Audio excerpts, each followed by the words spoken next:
it's time for Toker Talk Radio, the voice of the marijuana nation. What are you people? On dope? Where you can toke. I inhale frequently. Or you can talk. I experimented with marijuana and didn't inhale. Or you can toke and talk. 10 federal criminal penalties for possession of up to 1 ounce of marijuana. While we talk about toke on Toker Talk Radio. So, by the way, when it comes to pot, you know, if you're 40 years old, you live in a log cabin in Oregon, you got 12 giant pot plants in your backyard, have a ball. Live from beautiful Portland, Oregon at Rolla J Studios. Hey, this is great. Just not cannabis. Plus your calls live at 971-533-7111. They're walking on their pants with their cap on backwards, listening to Enema Man and Snoopy Poop Dog. What's to keep somebody from getting all potted up on weed and then getting behind the wheel? Gateway theory doesn't work. It's a reality. Holland, is it real? Don't tease me. We're locking up people that take a couple of puffs of marijuana, and the next thing you know, they got 10 years.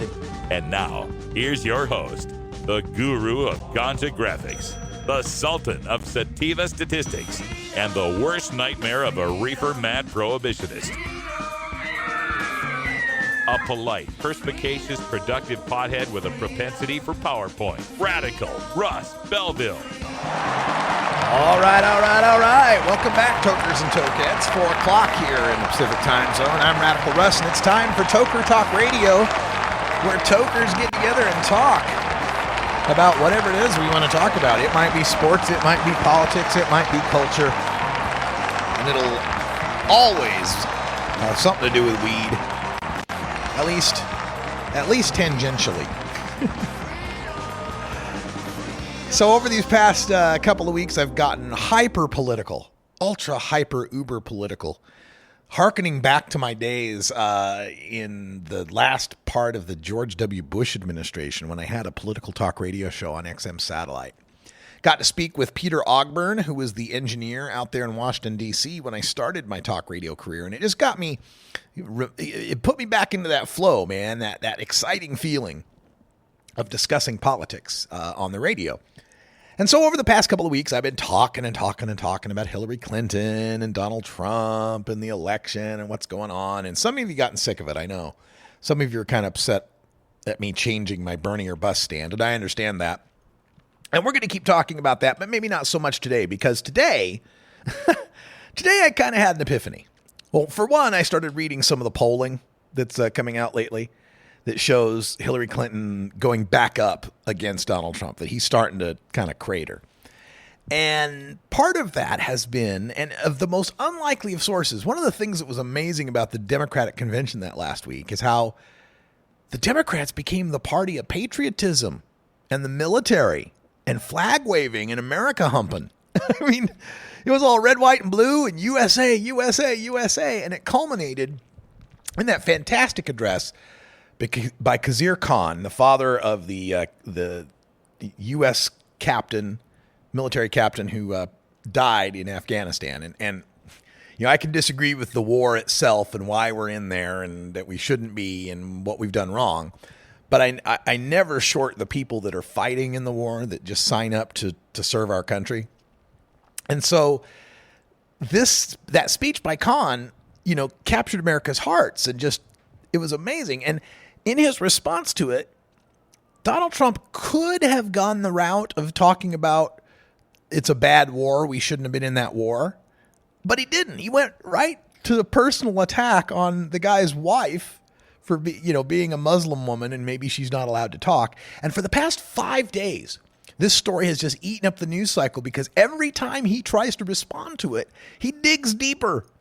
He gets worse and worse and worse. Starts talking about, oh, he's a guy from the Muslim Brotherhood, blah, blah, blah. It's just terrible. And so that's why I'm feeling a little less hyper-uber political today, a little less riled up, because I kind of had the epiphany that we're still about 92, 97 days away from the election. We're still 4 months out. And Donald Trump has to talk and, make appearances throughout that whole time and appear in 3 debates. And I think over that time, when there's no other distractions of Donald Trump playing in the reality show contest against the other members of the GOP clown car, where there's 11 of them on stage, and it's all just who can insult who the best. When it gets down to just him and her on the debate stage, and again, that's assuming Gary Johnson doesn't make the debate stage.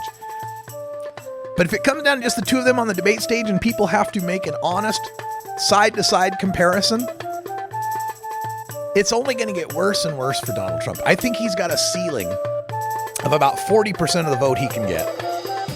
And it can drop a whole lot from now till then. Hell, the big story today is how he kicked a baby out of his political rally. He's not kissing baby, he's kicking him out.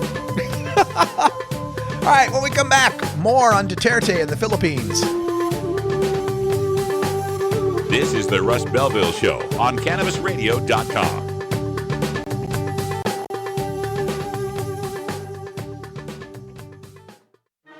Legal to listen to all over the world.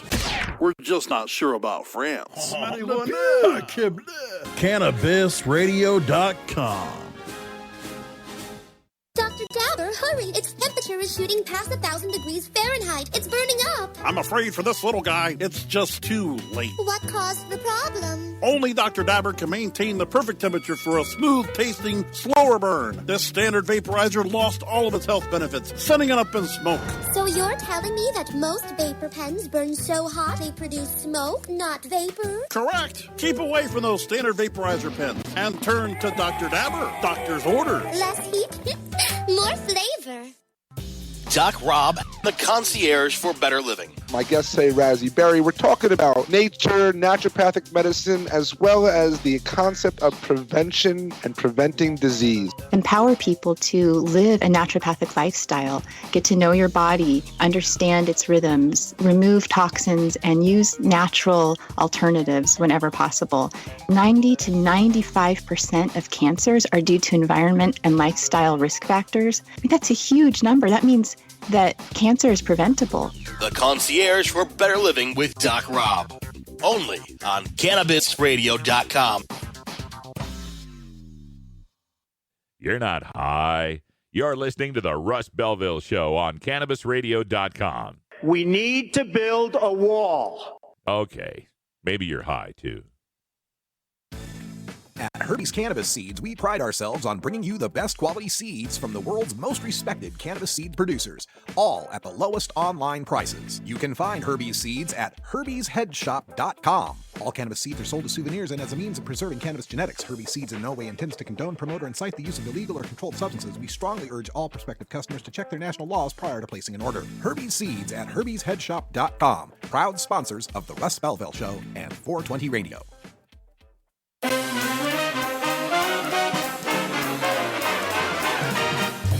Warning, hits taken on this show are larger than they appear. Do not try this at home. These people are professionals. Or at least they pay me to say that. This is the Russ Belville Show on CannabisRadio.com. Welcome back, everybody. 9 after the hour, and let me give you an update on what's going on in the Philippines with their president, Rodrigo Duterte.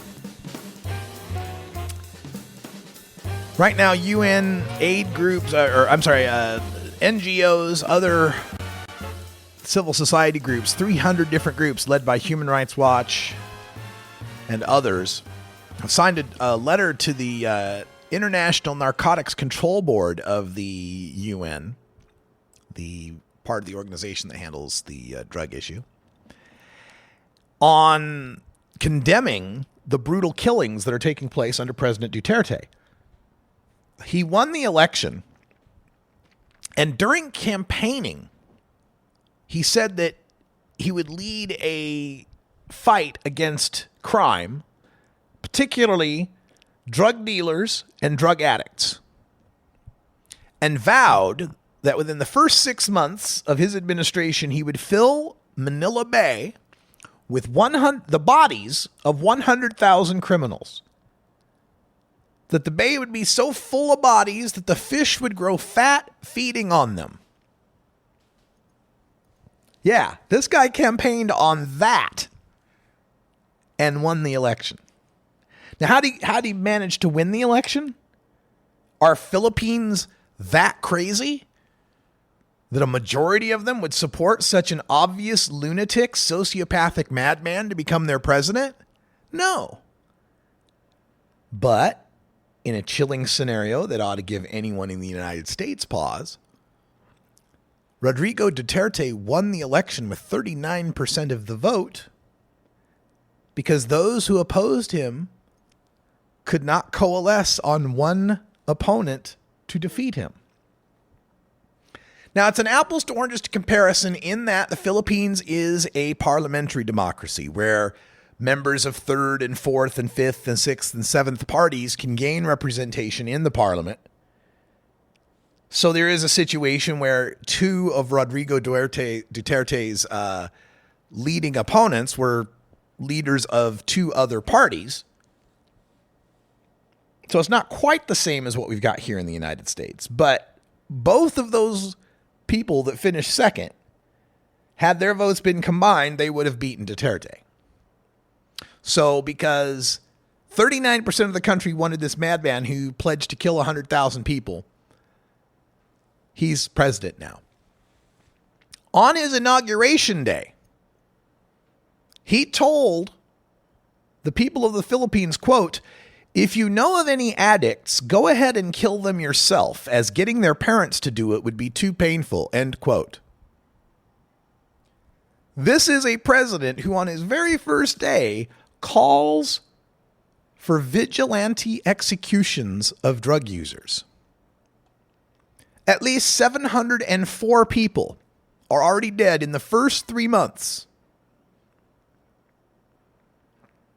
He has vowed to give pardons, presidential pardons, to any of the police or citizens, vigilantes, who are brought up on charges, be they murder or war crimes or anything like that, human rights. He'll pardon them. He has vowed to pardon himself for the same thing, and vowed that if the Philippine Parliament tries to impeach him, he will just shut down Parliament. We have cases where the cops are finding people in the streets, their bodies wrapped with signs by them that say, "I am a pusher," killed by vigilantes or cops. People killed by gunmen on motorcycles, drive-bys. One woman talks about how her husband had been killed.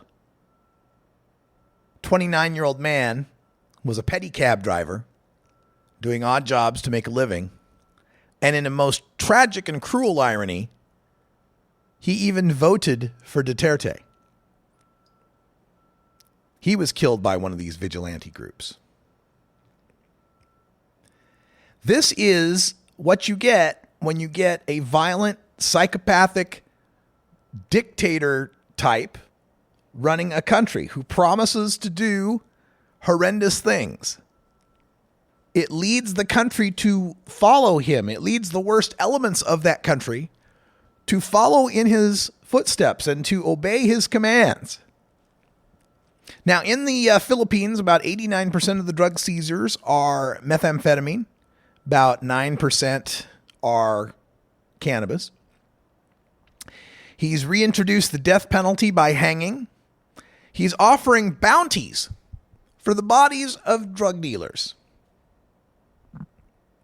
And not only that, this is the kind of guy who, like Donald Trump, can't help his mouth. When he won the election, Duterte launched an attack against the UN, saying, quote, "Fuck you, UN. You can't even solve the Middle East carnage. Couldn't even lift a finger in Africa with the butchering of the black people. Shut up, all of you." End quote. When the UN called him out on these things. That's what's going on in the Philippines right now. And again, the Philippines is the oldest democracy in Southeast Asia. And Southeast Asia has not been a very friendly place for democracies. So to have this situation going down in the Philippines with the open acceptance of vigilante justice and police executions in the streets that was enabled by a Democratic vote should run chills down the spine of anybody who is currently watching the U.S. election process. Some people will say that this is fear-mongering. Oh, come on now. Trump's not calling for people to go round up people in the streets and kill them. Is he? Isn't he? We've seen numerous reports of violence at Trump's rallies. We've seen him encourage such behavior, talking about how back in my day, they'd have taken him out on a stretcher. We've seen the reports of racists and bigots who beat Muslims or beat suspected Mexican immigrants and talk about how Trump is right. Trump is right. You can call it fear-mongering. You can call it capitulation. You can call it settling for the lesser of two evils. You can give it any label you want to give it. But the sad fact exists that we are staring at the possibility of legitimizing a misogynist, a racist, a xenophobe, an Islamophobe, a bully. We're in danger of giving that the highest respect and honor possible in the United States. Now, I know I get people that will come back and say, yeah, but we're not putting a warmonger. We're not putting a liar. We're not putting a cheater who stole the Democratic primary. We're not. Nah, nah, nah. And here's where this gets interesting. Because I don't disagree with all of the complaints about Hillary Clinton. I don't disagree at all. I think she's untrustworthy. I think she's way too prone to lying. I think she's way too enamored of neoliberal foreign policy, empire building, American exceptionalism, drone strikes, security in government, lack of transparency, coziness with Wall Street. I'm on board. I wrote all the pieces, man. I made the lists. I do not have any illusions about who I am putting into the White House. But in all of those respects, everything I can think of that's bad about Hillary Clinton is just as bad or worse about Donald Trump. Oh, well, Donald Trump doesn't have blood on his hands. He's never ordered a war. He didn't vote for Bush's Iraq war, blah, blah, blah, blah. That's true. You can say all sorts of things about Hillary and Iraq and Libya and Syria and all that. But at no point can you think that Hillary Clinton is clueless, right? You could say that she's got her own agenda, she's bought and sold, she's owned, whatever it might be, but you can't say she's clueless and erratic. In fact, she is the opposite of erratic. She overthinks some things. She's too beholden to trying to figure out what the polls are going to say and what it does for her political career. That's the opposite of erratic. With Donald Trump, you don't know what we're going to get. And I'm really becoming concerned about these ties he's got with Russian oligarchs and Putin's government. And no, the fact that the Russians hacked the DNC doesn't take the DNC off the hook for rigging an election. But it does open up the question of, wait a minute, do we have a foreign government meddling in our electoral process at this point? And is that being suborned by one of the major Democratic or one of the major presidential candidates against his Democratic opponent? Basically, what we saw here and what we're seeing in what are now to be more leaks and break-ins at the DCCC is Watergate level shit.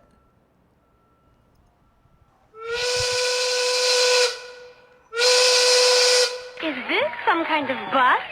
Yes, it's very impressive, but we'd just like to ask a few questions. Well, that sound means that it's 4:20 here in the Pacific time zone. Time for us to take our union-mandated safety break. Clouds have come out here in beautiful legal Potland, Oregon. Just enjoy this Tuesday. When we come back, consider Attorney General Christie and drug czar Sabet.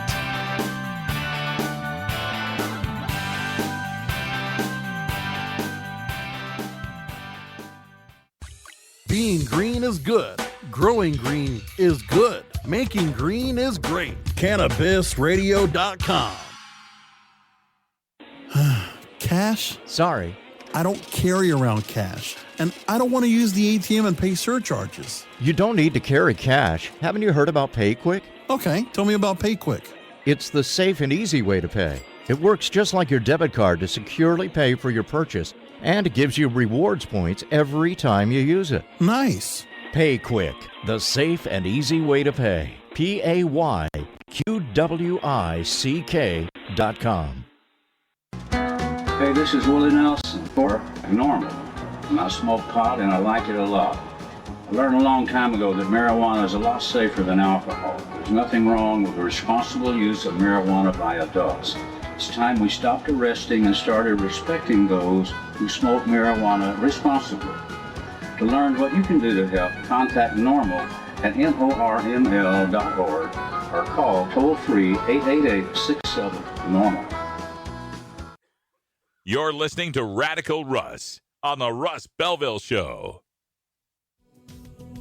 With over 6 years of experience in the industry, New Era CPAs is one of the nation's leading cannabis accounting firms, helping hundreds of growers, dispensaries, and ancillary companies with their tax, legal, and business strategies. New Era CPAs offices cover the West Coast from Seattle to San Diego, and their skilled team is always available to help you take your business to the next level. Visit neweracpas.com for more info and set up a consultation.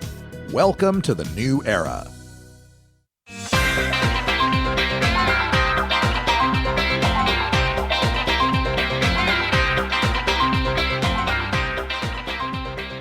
Yarr, thar be pirates here.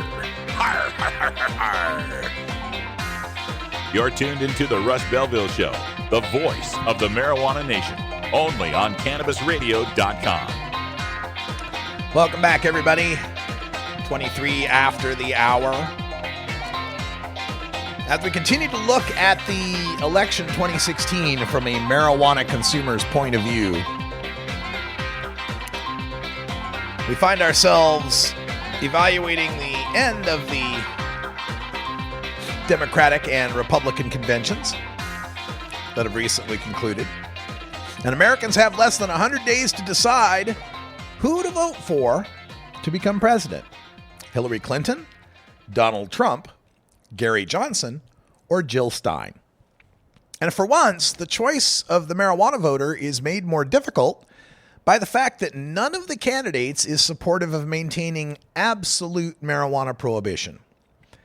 Trump and Clinton are hovering in that, states' rights, laboratories of democracy limbo, where they explicitly say they would allow the legal and medical programs in the states to continue, and implicitly mean that they aren't going to open the floodgates on federal legalization anytime soon.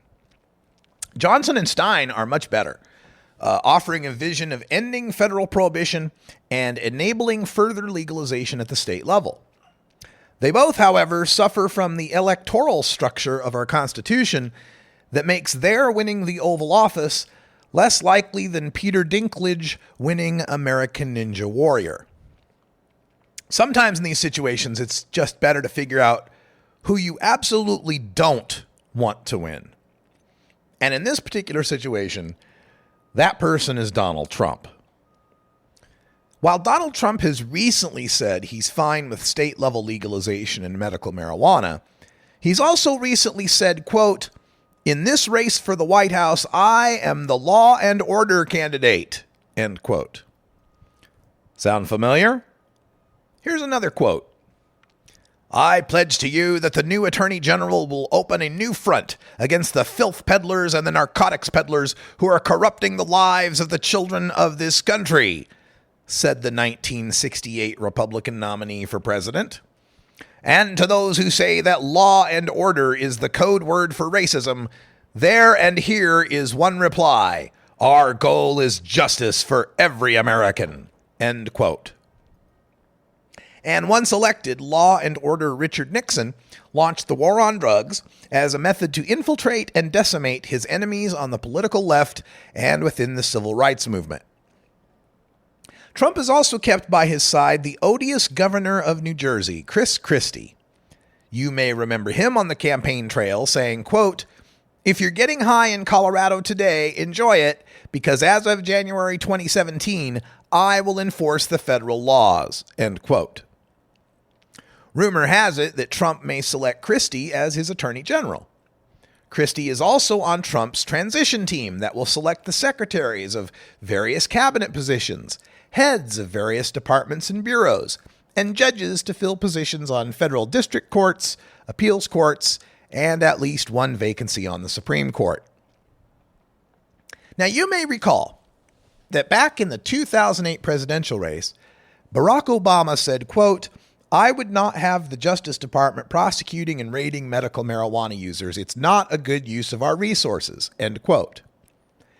Yet, it was Barack Obama's Department of Justice that orchestrated more raids against medical marijuana providers than his predecessor, George W. Bush. That's because people at DEA and a few U.S. attorneys' offices still believed in enforcing federal laws. In his second term, Obama shifted to believing, quote, "It does not make sense from a prioritization point of view for us to focus on recreational drug users in a state that has already said that under state law, that's legal," end quote. Yet, Assistant U.S. Attorney Earl Hicks prosecuted the Kettle Falls Five, state legal medical marijuana patients growing cannabis in a state where recreational use had been made legal. So that's what we got from the Department of Justice underlings with a president who has actually smoked pot in his lifetime and says the feds should butt out of state marijuana issues.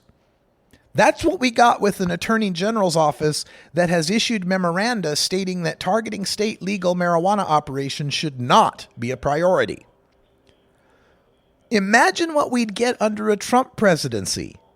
A guy who doesn't even drink, much less toke, and an Attorney General, Christie, a guy who viscerally loathes pot smokers.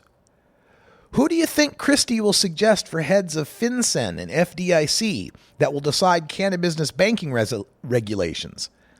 Or FDA and NIDA that will handle applications for research on cannabis?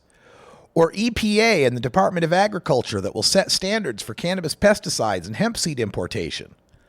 Or CDC and NIH that will evaluate the results of legalization on public health?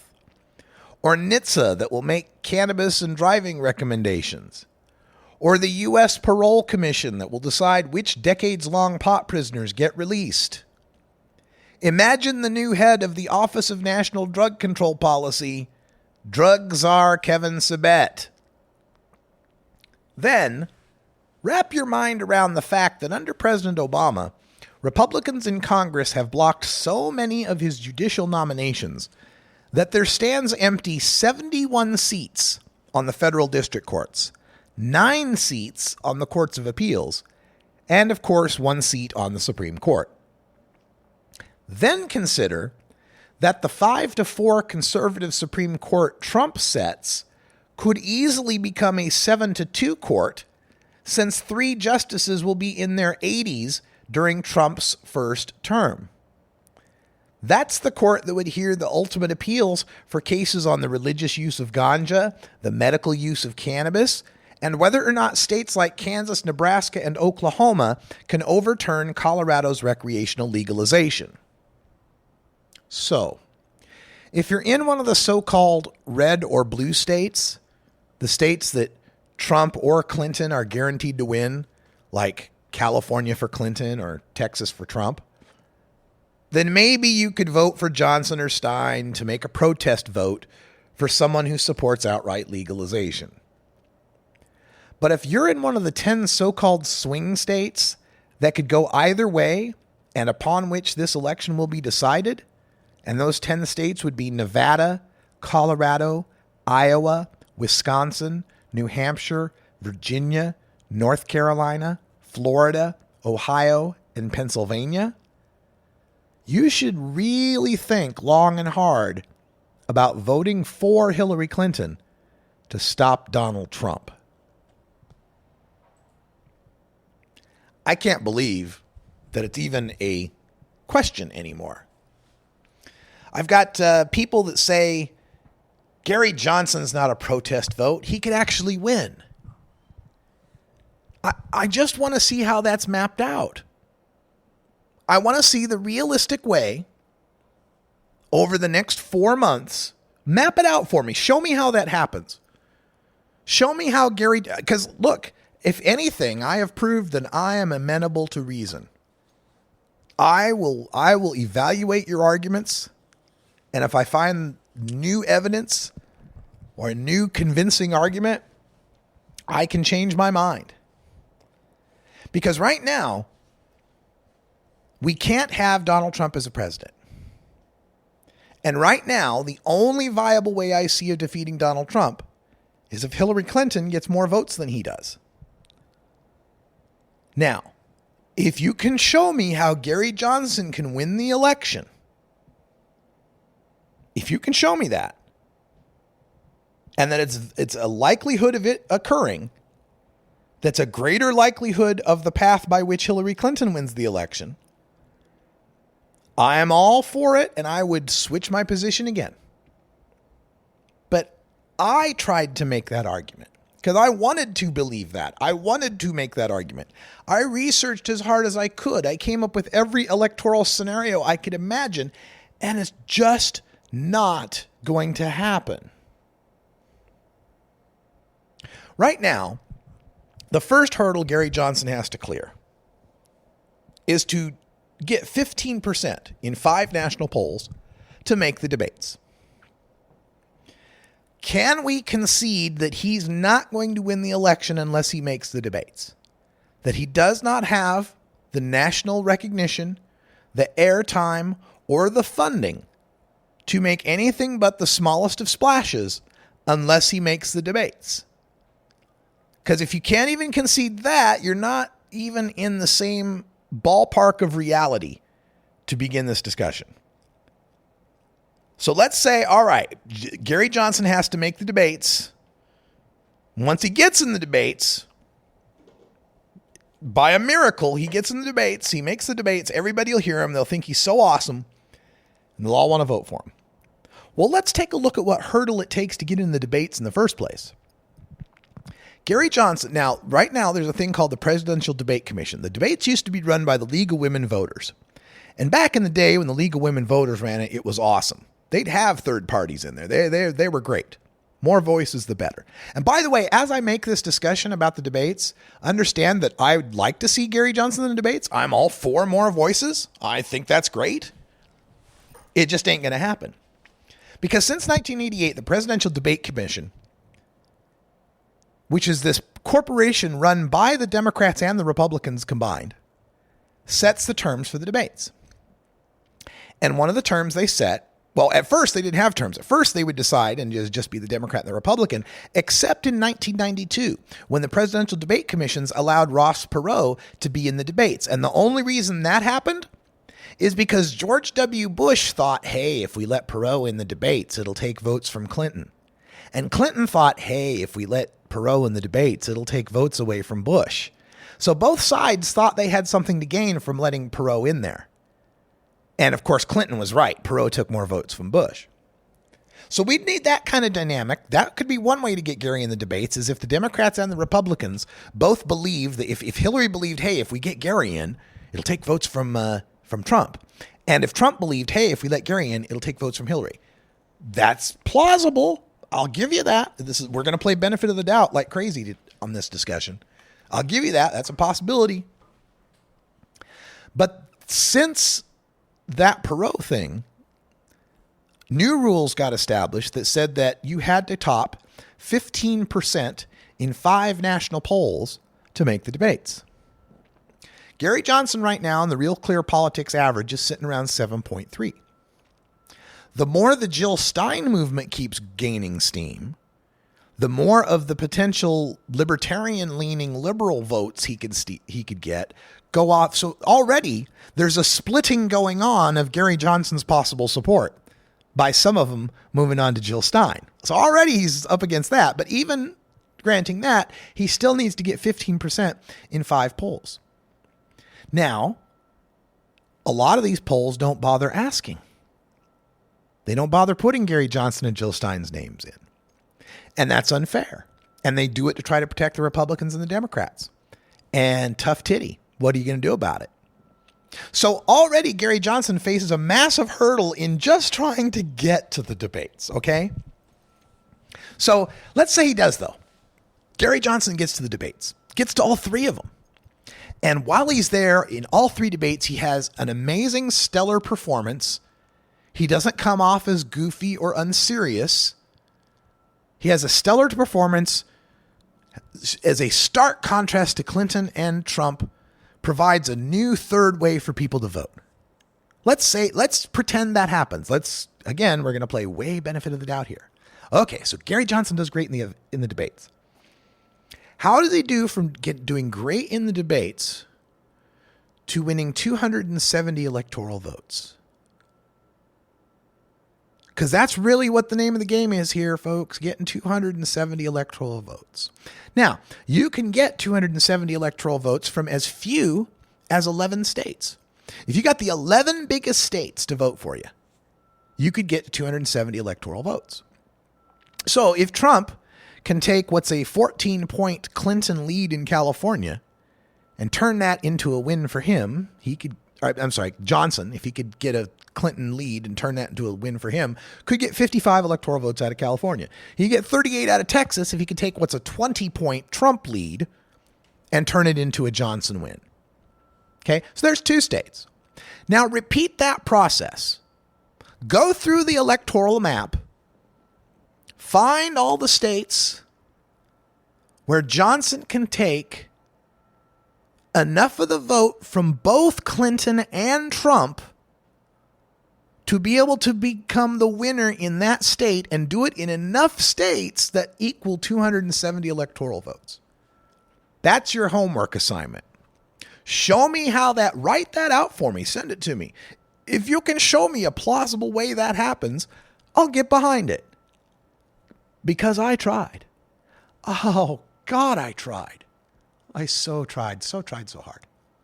The only place I could find where Gary Johnson had even a slim glimmer of hope of getting an electoral vote was Nevada. Was it Nevada? No, Utah. I'm sorry, Utah. It was Utah. Slim glimmer of hope. Because there he's polling in a statistical tie with Clinton and Trump in one poll.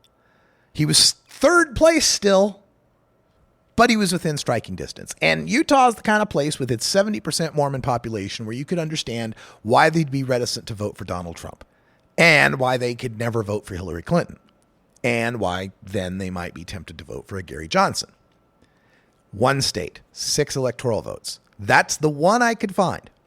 I started thinking, as I was doing this, trying to build this argument, well, let's look at some of the libertarian-leaning kind of states, like Idaho. Like my home state, Idaho, is very libertarian. And then I go there and find it's like one of the most solid Trump states there are. So we've got to have this belief that Johnson could attract enough Republican voters in a place like Idaho to tip it from Trump to him. Now, you could make the case that Donald Trump is such a lousy candidate and so prone to gaffes that over the next 4 months, he is such a shitbag, and Gary Johnson did so stellar in 3 debates that maybe a lot of Republicans would jump ship. Maybe if some of the Republican leadership starts heeding President Obama's advice and rescinding their endorsements of Donald Trump. Maybe there's a groundswell within Republicans of making the switch. But you still have to do that in enough states to get 270 electoral votes. Even with mainstream, well-known, party-funded Republicans in 2008 and 2012 in John McCain, a war hero, and Mitt Romney, a billionaire. Even in that, a successful billionaire, we should say, who doesn't rip people off. Even in those elections, those guys couldn't amass 270 electoral votes with all of the resources at the Republican Party's disposal. And we're supposed to expect that Gary Johnson's going to go to 3 debates and speak so well that he's going to flip enough Republican states to get the votes, to get the electoral votes that the last Republican candidate got, and flip enough of the Democratic states too to get that 270. That's going to magically happen. Yeah. Okay. Well, I'm going to talk a little bit about that when we come back from break. Because as I got to, this is what really tipped me in making my change, in making my thought process change, was how could I defend voting for I-502 in Washington State, but not vote for Hillary Clinton in the election? I began to see how my thinking was becoming way too magical. So when we come back, I'm going to outline. I'm going to outline the 7 different flaws of magical thinking between true legalizers and true progressives. This is the Russ Belville Show on CannabisRadio.com.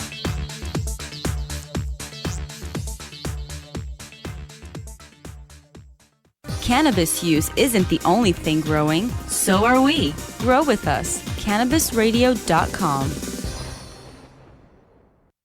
Great websites today need expert web design and development and need to be e-commerce ready and mobile friendly. But building a marketable and profitable website can be an uphill climb. Ready to make your new website or replace your existing website? Think Orange as the new way to get in the black. Orange Hill Development works with Fortune 500 companies and offer the same top quality development service at a fraction of what other providers charge. Brands like Absolute, Carlsberg, and Nestea trust Orange Hill Development. Find out why you should trust your website with Orange Hill. Contact Orange Hill for a consultation today at orangehilldevelopment.com. Mentions the Stoner Jesus Show podcast on CannabisRadio.com. And don't try to debate me on something. Motherfucker, I can't do many things well, but words are my shit. The Stoner Jesus Show, live Mondays, Wednesdays, and Fridays at 8 p.m. Eastern, 5 p.m. Pacific. Or find the Stoner Jesus Show podcast on demand at CannabisRadio.com and StonerJesus.net. Peace, bitches. You're not high. You're listening to the Russ Belville Show on CannabisRadio.com. I beat China all the time. Okay, maybe you're high, too. Get.buzz. .buzz is the internet platform that fuels community interest, excitement, and new experiences. .buzz is the premier online destination for internet users seeking the latest news on a variety of topics. .buzz appeals to groups active in blogging, communications, journalism, advertising, and marketing. .buzz offers registrants a stronger alternative to the shrinking namespace of existing top-level domain names, such as .com, .net, and .org. Get your name now at get.buzz.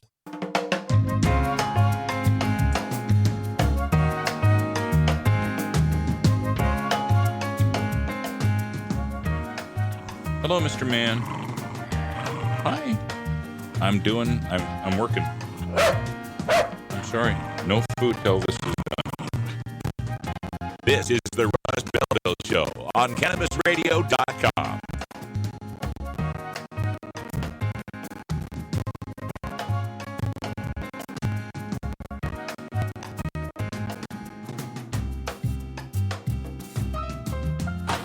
Oh, welcome back, everybody. Sorry for the delay. Had to get a couple of things typed up there. So I want to close this part of the show with my observations on the similar lines of magical thinking that we're finding as we continue this election. Because First of all, Hillary Clinton does have a purity problem. She had the primary battle with Bernie Sanders, and it awoke a significant segment of the progressive voters who are usually turned off by the party politics.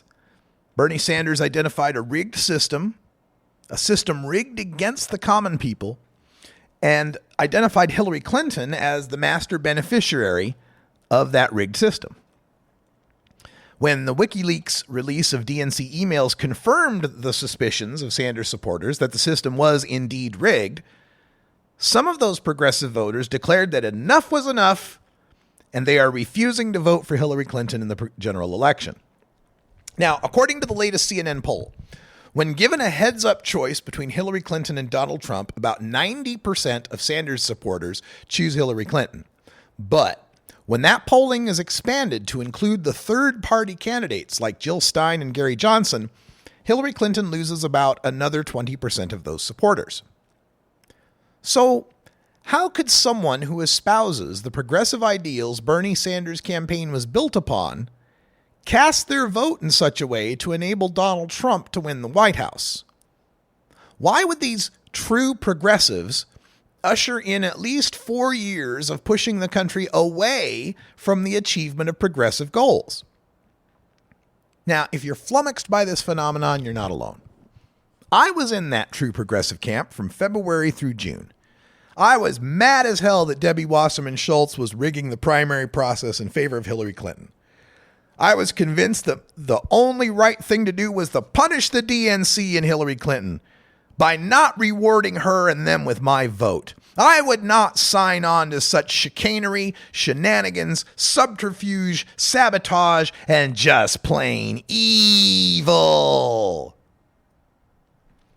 And then I realized I was engaged in the same kind of magical thinking that I get in the fight to legalize marijuana. For the past 10 years, I've been reporting on the states that propose and pass medical marijuana and recreational legalization initiatives and laws. In every election since 2010, there have been one or more states in which at least 2 campaigns emerge to legalize marijuana. One campaign usually emerges that is backed by the national marijuana reform organizations, funded by billionaires, and proposes legalization in a moderate, carefully controlled manner. These measures hire professional signature gatherers and campaign staff. They make the ballot, and most of them win. You could call these establishment legalizers. The other campaigns that emerge are backed by local grassroots activists, desperately scrambling to raise funds, proposing legalization in a more radical, wide-open manner. These measures rely on volunteer signature gatherers and amateur campaigns. They rarely make the ballot, and they never win. You could call these ones the true legalizers.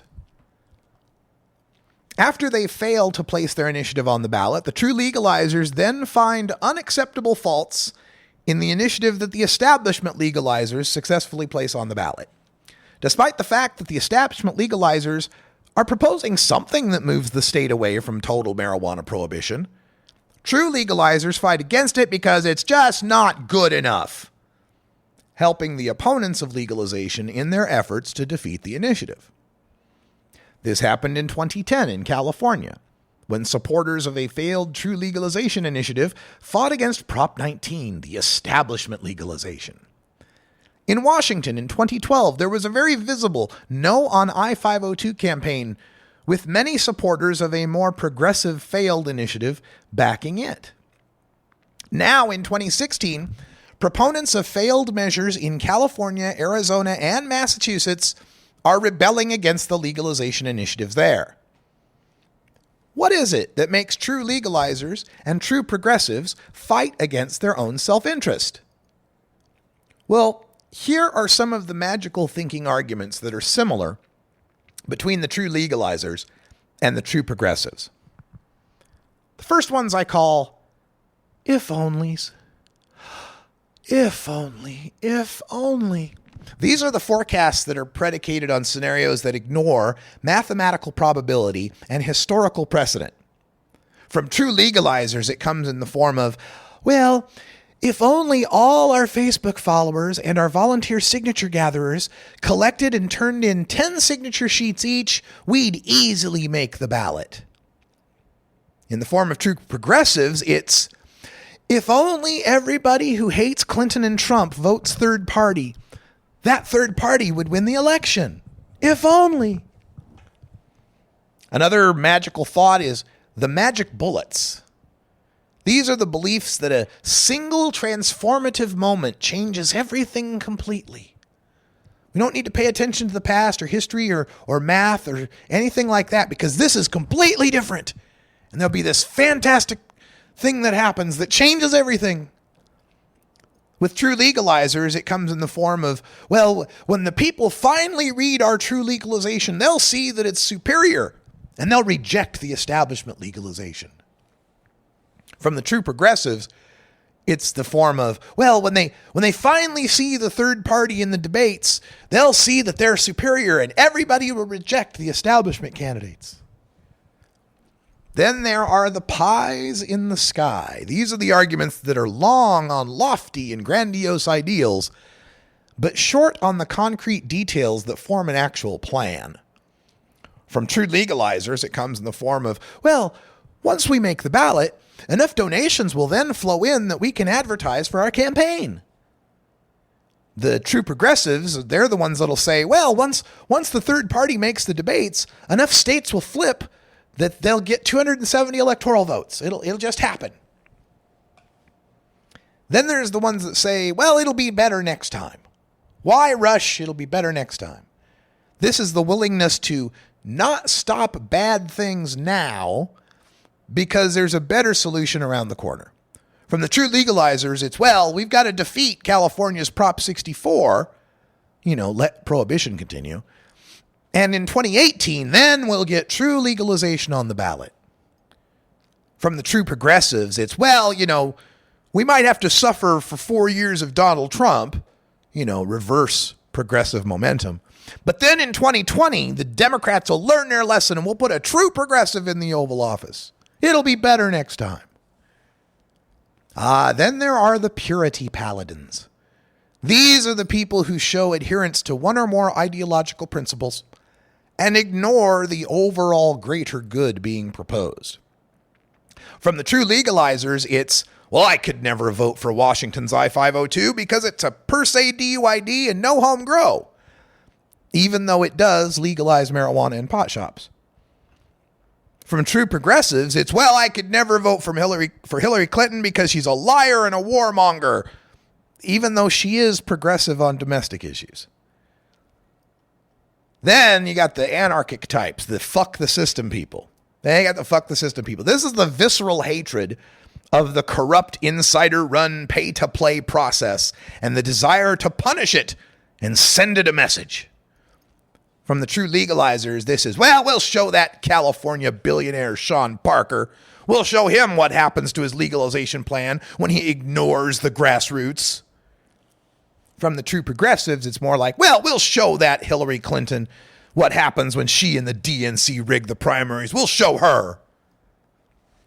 And then there's the famous I got's mine. This is the one where you argue from a position of privilege that insulates you from the worst outcomes of defeating the greater good that's proposed.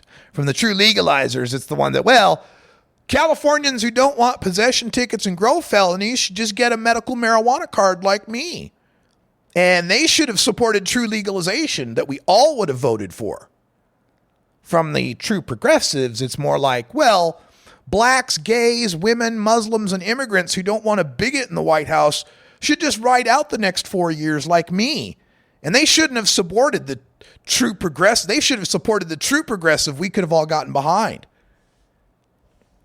Then there's the cartoon villain thinking. Cartoon villain thinking is when the opponent is evil and full of terrible agenda. From the true legalizers, it's, well, Richard Lee or Sean Parker or whoever. They're putting this legalization together just to benefit themselves. It's all bought off. It's all corrupt in the inside. They didn't count on us, and they're just doing it to enrich themselves. And of course, on the true progressive side, it's Hillary Clinton is evil and a liar, and she's a killer, and she's mass murdered people and gotten away with it, and stolen and rigged an election and gotten away with it. And somehow she's done all these nefarious things over 25 years and gotten away with every single one of them after massive multi-million-dollar investigations. Cartoon villain. And cartoon villain is kind of in the same ballpark as the conspiracy theory. The conspiracy theory one, where this is all rigged from the beginning. Nobody had any input on it. From the true legalizers, this is they never asked us. They never took input from the public. It was all closed and secret, and they made deals with the politicians, and they're giving money to law enforcement, and they're doing all these terrible things to try to find ways to bust pot smokers more and to corral the market for the big marijuana companies. And for the true progressive side, it's all controlled by Wall Street and the 1%, and they're all putting just two candidates in front of us, and they purposefully picked Donald Trump so that we'd have to vote for Hillary Clinton because she's so awful. They purposefully did that. They purposefully somehow made 13 million Republicans choose that guy. Yeah, it was all the Democrats. They figured out how to get 13 million Republicans to vote a certain way in a primary. So, folks, I've never in my life had the opportunity to vote for a presidential candidate or a marijuana legalization initiative that was fully up to my standards. Never. I've never had the choice of a perfect candidate. But reality dictates that when you're in the voting booth, you can vote to get some of what you want, or you can vote to get a lot of what you don't want. Complaining about rigged systems and choices of lesser of two evils is pointless. After the vote, either legalization wins and Hillary Clinton is president, or prohibition wins and Donald Trump is president. Either you choose to move the country incrementally forward on the case of progressivism and marijuana legalization, or you choose to move the country backward. Your magical thinking might soothe your conscience, but it doesn't alter reality. All right, folks, that's all the time we got in hour 2 here. Thanks for joining us. We'll be back tomorrow with more news and interviews you can use for the cannabis community. For everyone here at CannabisRadio.com, thanks for joining us. And remember, this weekend we'll be here in Portland, Oregon at the Expo Center for the Indo Expo, one of the largest events of the year. We'll be streaming live and bringing you highlights from our huge lounge booth. I'm Radical Russ. Thanks for joining us. And until next time, take care of each other, tokers. This is the Russ Belville Show.